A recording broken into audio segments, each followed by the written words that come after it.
बच्चों, तो आज हम लोग क्लास 10th की बुक्स मैथ्स चालू कर रहे हैं, पीटीसी एपी समांतर श्रेणी, जिससे आपको 10 नंबर सिलेबस में आता है। तो कुछ ही मिनटों में आपको मैं कम से कम 4 से 5 नंबर का बता दूंगा, तो आप वीडियो में बने रहें। देखिए कैसे।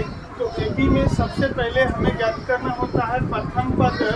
आपको पूरा बेसिक से हम ले जाते हैं प्रथम पद, जिसको आप A1 या T1 से सूचित कर सकते हैं।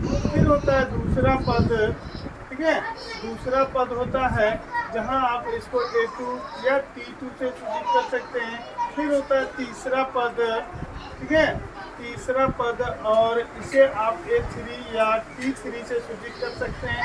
इसी तरह से चलते रहता है चौथा पद, चौथा पद, पांचवा पद, है ना। लास्ट में आता है अंतिम पद, ठीक है। अंतिम पद जिसे आप AN या TN से सूचित कर सकते हैं। ये हुआ आपका प्रथम, दूसरा, तीसरा पद इस तरीका से। अब आइए यहाँ पर पूछेगा आपको सार्व अंतर, जिसे B से सूचित किया जाता है, ठीक है। तो सार्व अंतर का फॉर्मूला होता है दूसरा पद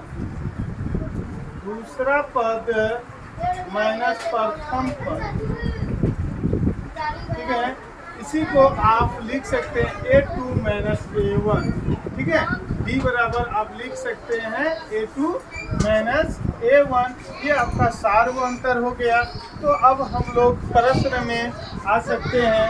यहाँ देखिए, आपको प्रश्न पूछेगा कि दी हुई एपी के प्रथम 4 पद लिखना है, जबकि प्रथम पद हमको दिया है A1 बराबर 10 प्रथम पद और D बराबर सार्व अंतर 10।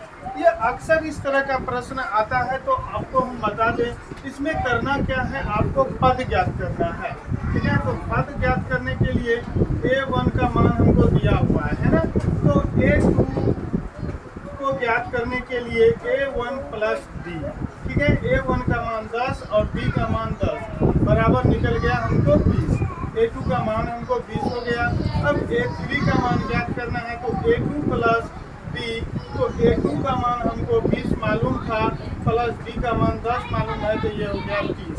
इस तरह से A4 का मान ज्ञात करना है, तो आप 30 से मतलब A3 प्लस D, मतलब A3 का मान 30 और प्लस D का मान 10, 40। तो आप यहाँ पर लिख सकते हैं।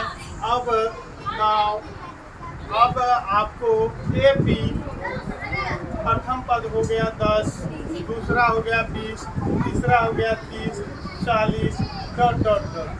आप निकाल सकते हैं प्रथम पद A और सार्व अंतर A2 माइनस A1 20 में से 10 गया, 10 बचा। तो ये हमारा प्रश्न क्या हो गया, सॉल्व हो गया। इसी तरीका से आप बना सकते हैं। तो आगे की क्वेश्चन के लिए आगे नेक्स्ट वीडियो हम बनाएंगे। तब तक आप मेरे चैनल को सब्सक्राइब करें।